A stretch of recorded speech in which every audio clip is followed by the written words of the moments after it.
Hello, all digital world, and welcome back to yet another episode of Spliced In Later. And I must begin this episode by apologizing to you all for essentially lying to you a couple of weeks ago.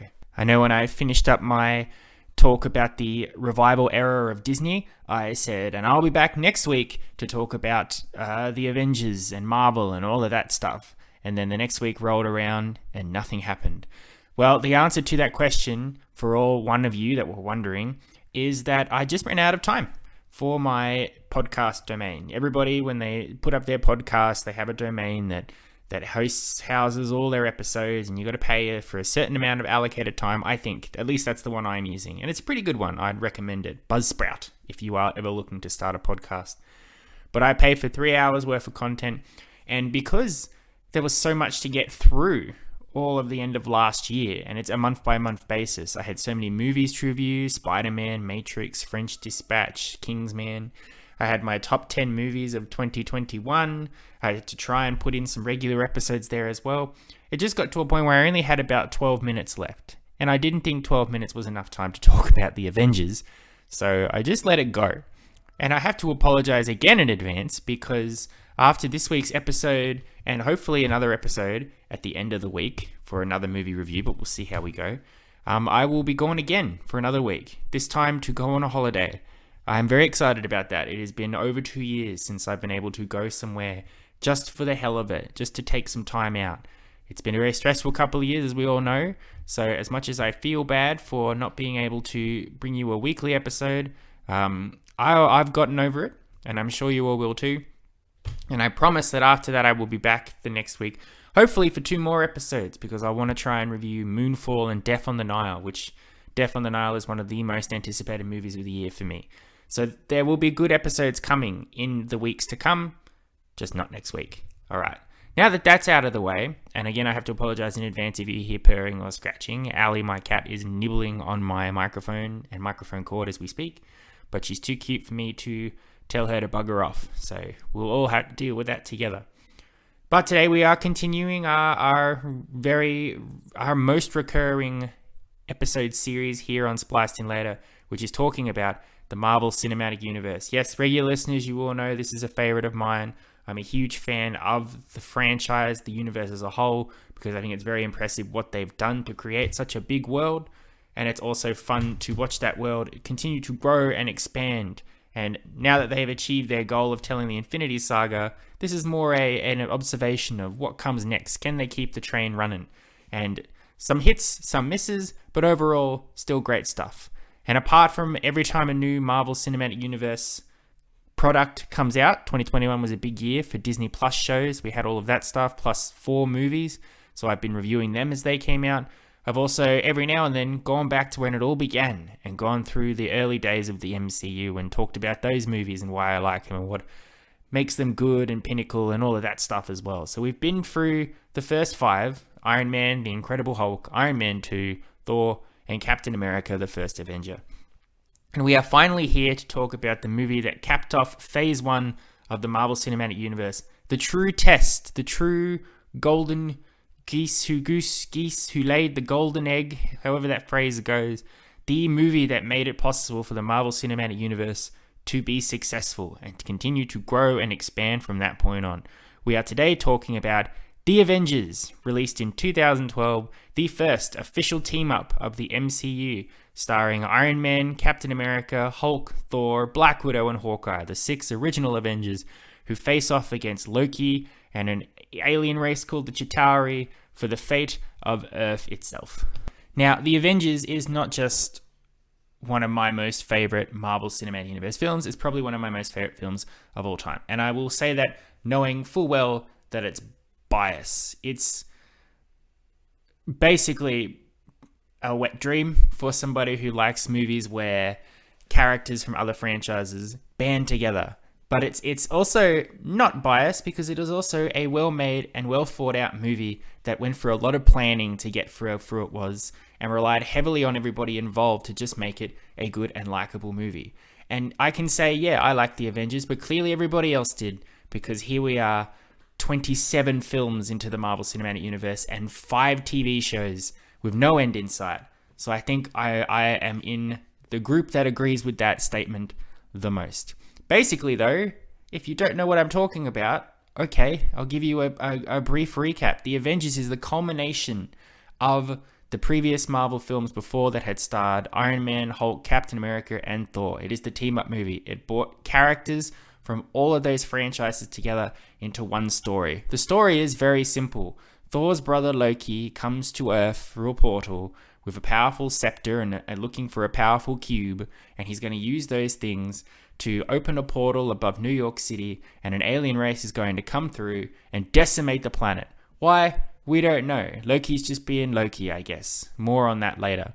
But this is a big task, and Nick Fury, the director of S.H.I.E.L.D., the super secret spy agency that showed up in all these movies, knows, okay, we're fucked unless we initiate the Avengers Initiative, which is basically pull together all these superpowered people that I have encountered apparently over the course of a week, bring them together, get them to team up and save the day. But these people that I'm bringing together have big personalities, big characteristics. They are very different people, and before they have to learn to work together as a team and fight the enemy, they've got to learn not to kill each other. And the rest of the movie is just based on that. It's character interactions. It's fun of seeing Iron Man talking with Captain America, Iron Man having a fight with Captain America, Thor taking on Hulk, Fury talking with Hawkeye, Banner and Stark geeking out over science, Loki brainwashing Hawkeye. There's a lot of stuff going on, but it makes for a very cohesive plot. And for everything that's going on, it works. There was a time back before this movie came out in 2012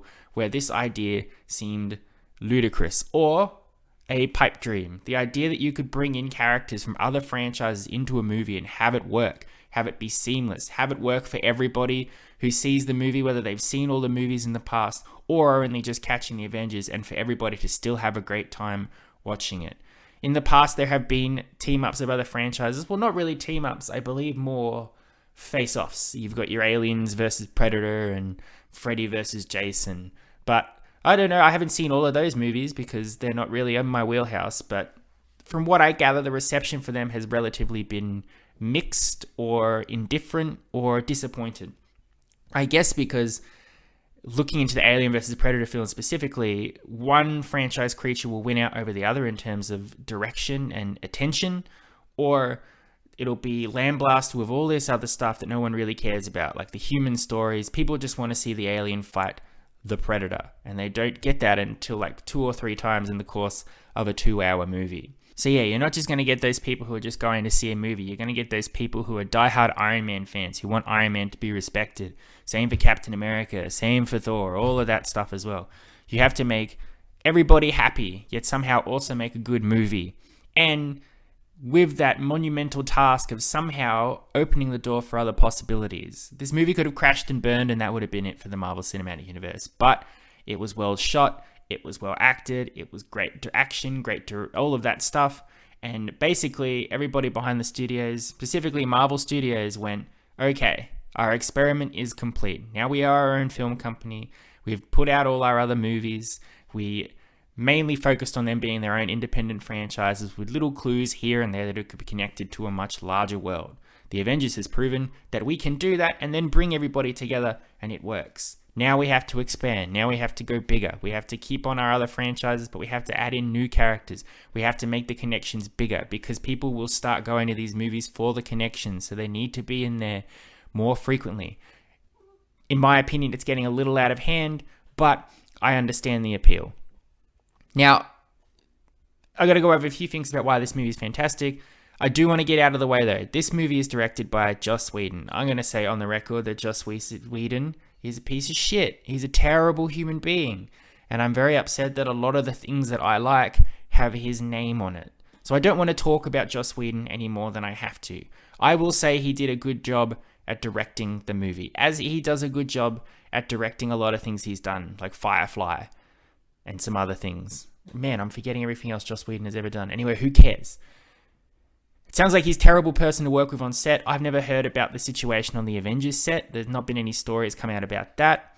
But a lot of Joss Whedon tropes and types are in this movie. His writing, his ability to kill off fan favorite characters, his banter, One could argue that, oh yeah, okay, the Avengers exist because of Joss Whedon. That couldn't be further from the truth, because Joss Whedon has long since departed the world of the Marvel Cinematic Universe, and it is thriving, especially under the Russo brothers, who have shown, along with Robert Downey Jr. and Chris Evans, that it's not the writing per se that made the movie great.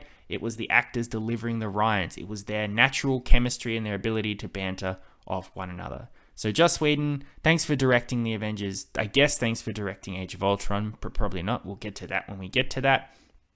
But I'm also glad that your name does not show up in any future Marvel products. And I will not say that this was 100% successful because of you. It's 100% successful because of also Jon Favreau and Kevin Feige and Kenneth Branagh, Robert Downey Jr., Chris Evans, everybody involved. There are a lot of fingers in the pie on this one. Joss Whedon probably gets a little too much credit. All right, now that very ugly mark is out of the way, and if you're listening and going, why do I hate Joss Whedon so much? Just Google his name. You'll find out. Now, what makes the movie good? First of all, it is our lead characters. It is our core Avengers that have come together. What has worked for the Avengers, for the Marvel Cinematic Universe, is the slow build-up. Why these movies haven't worked in the past. I know before Marvel Studios was a thing, and certainly over on the DC side, there's always been the goal of, we want to make an Avengers film. We want to make a Justice League film. We want to get all these superheroes together. But we don't have the time or the patience to build up any of the characters. We just want to get to the action spectacle. And we foolishly think that audiences aren't looking for character development as well either. They just want to see superheroes punch each other. And sometimes we do. But this formula worked so well because that was never really the intention, was to make an Avengers Cinematic Universe franchise. The goal was, now we're our own studio, we want to make our own films. We'll make an Iron Man film because we haven't done Iron Man yet. And we have the rights to Iron Man. We don't have the rights to Spider-Man or the X-Men at the moment. So we've got to make movies with what we've got. Let's see what else we've got. We've got Thor and we've got Captain America. All right, that'll do for now.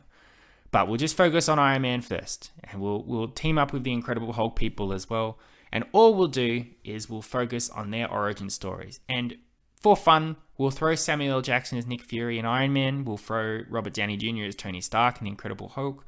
We'll put little references to S.H.I.E.L.D. throughout. Both will hint that they're part of the same universe. But it doesn't really matter if nothing comes from that. Oh, the movies were successful. People are liking this. Okay, let's make an Iron Man sequel. But let's still focus on Iron Man, but let's throw a little bit more clues, because now that we know a Thor and a Captain America movie is coming, we can put that stuff in there.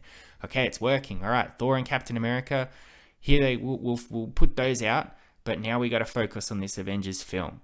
Oh, good. Thor and Captain America being reviewed well too. All right, let's double down. Let's do it. And the rest is history here. What it comes down to as well is the chemistry between Robert Downey Jr., Chris Evans, Mark Ruffalo, who takes over Bruce Banner from Edward Norton because Edward Norton did not wish to return, or his agent didn't want him to return. I don't really know the details. I don't really care. And Chris Hemsworth. There are big four. I would say as well Scarlett Johansson for the fifth. Not so much Jeremy Renner, but we'll get into that. These five characters, Iron Man, Captain America, Thor, Hulk, and Black Widow, they are big personalities. They are strong individual characters with their own motivations and storylines and plots. They shouldn't really be in a room together. They shouldn't be friends. They would not work together as a team. And for the most part, they don't. But because they are good people, they are heroes. They dig down when they need to, especially when a motivation comes forward that forces them to come together.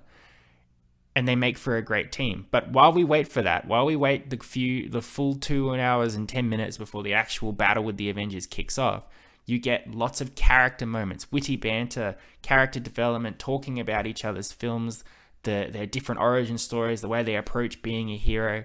And it's that dialogue and that banter between the characters which makes the movie so much fun to watch and rewatch. I love Tony and Steve constantly jabbing at each other, trying to put the other one down. One for being a self-interested playboy, the other for being a goody two-shoes. You throw in as well, Mark Ruffalo, he had a huge task of establishing the Bruce Banner Hulk character for the first time, and he ended up being one of the best parts of the film. Chris Hemsworth, he still hadn't found that comedy Thor. He's still more Shakespearean Thor, but you can see the elements of his comedy coming through in here with the Loki is adopted side joke pun. That fish out of water stuff works better when he has people to bounce off with who are commenting on his fish out of water stuff rather than just people falling head over heels in love with him.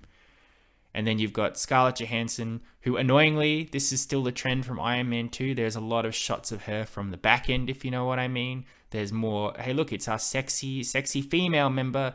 That'll get the boys to watch the movie. I'm glad we pulled away from that. It's still very evident here. But Scarlett Johansson still does great at establishing Natasha Romanoff as this super cool S.H.I.E.L.D. spy who has a very dark past. And then bringing them all together, Sam Jackson's Nick Fury, who just puts all of his Sam Jackson charisma and gravitas into the role of the man who has the impossible task of bringing everybody together. You've got Hawkeye as well in there as well, who is a Brazilian Avenger. But unfortunately, unlike the others who, watching it, you get their characters and you get to see their character arcs. Iron Man is the selfish playboy who works alone. Captain America is the man out of time, goody two-shoes. Bruce Banner is the conflicted Jekyll and Hyde persona. Chris Hemsworth, the fish out of water with the personal stakes and that the villain is his own brother. And Natasha Romanoff is the level-headed S.H.I.E.L.D. agent who's having to play with titans much bigger than her and is desperate to do good to wipe out some badness in her past. And then you have Hawkeye, who has a bow and arrow and got brainwashed. Now he's not, and now he's on the team. Hawkeye, unfortunately, I talked more about it in the Hawkeye TV show, but this began Hawkeye's very long role of just being whatever the movie needs him to be. The other characters had all had big roles in other films. Even Mark Ruffalo's Bruce Banner, while he wasn't playing it, we've already been introduced to Bruce Banner and Hulk and his situation. The only thing we got for Hawkeye was a brief cameo in Thor where he was a S.H.I.E.L.D. agent with a bow and arrow. And you saw him, and watching Thor, you're like, okay, he's a superhero. He's going to be. But he spends most of this movie out of the loop because he's brainwashed by Loki right at the start. He walks around in a daze for 2/3 of the film. He hits his head. He comes back around again. And there's no real character driving from that. It never reverberates into other films. There's no real sense of what he has done because he hurts a lot of people while brainwashed. Natasha just sort of says to him, I've hurt bad people too. And he goes, oh yeah, you're right. Okay, cool. Let's fight. And he turns into the comedic relief, the comedic sidekick fighting in New York. He has some great moments, some great action shots. And it does hammer home that he's just a guy trying to fight an alien invasion. But that's it. And then from here onwards, apart from trying every now and then to give him something like a family or a mentor role, he was just the other Avenger, the sixth one. And I'm really glad that Hawkeye, the TV show, managed to give him something finally, a good 10 years later. And then, of course, our villain, Loki. As I said, of all the villains in Phase 1, Loki is the one. He's the only one that really got character development. He's the only one that stuck with people's brains. So it made sense for him to come back, not just because he was also the first villain they fought in the comics, but just because he's the logical one. Of all the villains to face off with everybody, he would be the one. And he does great. Tom Hiddleston is great. There's a sense of despair and darkness to Loki that has never really been explored in other movies. There's gauntness to his face. Whatever is going on with the Chitauri and the people that he has gotten involved with since he fell through a wormhole in Thor, it is not doing well on his soul and his brain. We learn later on why, sort of, with the Mind Stone and and Thanos and all of that. But for the most part, this is just a desperate Loki out for mayhem and to rule because he believes that he should. And everybody is like, nah. And here we have our movie.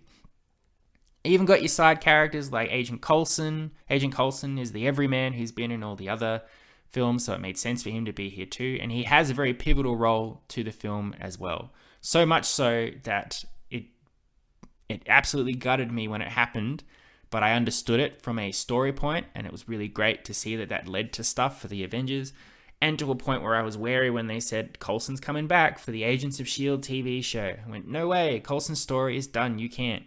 Turns out, it doesn't matter because Agents of S.H.I.E.L.D. is one of my most favorite shows of all time, and we will be talking about that very soon. Looking at this at scale, it's hard to imagine that this was an unbelievable task when you look at something like Avengers Infinity War, which juggled 20 to 30 superheroes in one go. Only juggling 6, that doesn't seem so bad. But this had never been done before, and it has never been matched. DC have tried, they have failed. You've got your MonsterVerses, there's so many other franchises that have gone, alright, cinematic universe time, we can do it. And Marvel is the only one that reigns supreme. Even when they trip in certain places, they don't fall, they fumble and they keep going. And they have really shown that they know what they are doing. And this movie is a pinnacle. If you can look at this movie and go, this to them was the white whale, and then you look at Infinity War and go, oh, that's nothing, that's small potatoes. It's really impressive how far everything has come in terms of expectation and content and characters and all of that stuff too. There's not too much more I can say about the Avengers, except that it is a fantastic movie and it is a fantastic end to Phase 1. It has not aged as well as some other movies, most of all because of the Joss Whedon thing, but also, as I said, in terms of the portrayal of Natasha Romanoff. Some of the banter is a little bit forced. Again, it's Joss Whedon-y style stuff, which takes on a different light when you learn who he is as a person. And just in terms of what the MCU has become and the directions they've taken as well, it's very simple, standard team-up movie. It's not a political thriller like Winter Soldier. It's not a statement like Black Panther or Shang-Chi or anything like that. But it is a very important film, and without it, we would not be in the Marvel Cinematic Universe that we are now. It showed that these characters are fun, that they play well together, that they can be together, they can star in each other's movies. This led to things like Hulk appearing in a Thor film, Iron Man appearing in a Captain America film. They were able to interchange with each other more and more because A, it was doable, and B, because people wanted to see it because of that dynamic, which was only going to build further and further from this point on. I don't think I've been rating the MCU films for the past, but of course this would get 5 stars for sure. 9 out of 10, 10 out of 10, whatever. My rating system sucks. Moving on. There you are. Thank you very much for listening. I hope you've enjoyed that trip down memory lane to a very important point in the Marvel Cinematic Universe. The next time we check back in the past era, because depending when I get to it, either I'll be reviewing Moon Knight next when it comes out at the end of March, which is exciting. It's always fun looking forward to new properties for the MCU, new characters, new stories, and this will be the first TV show that really focuses on a new hero.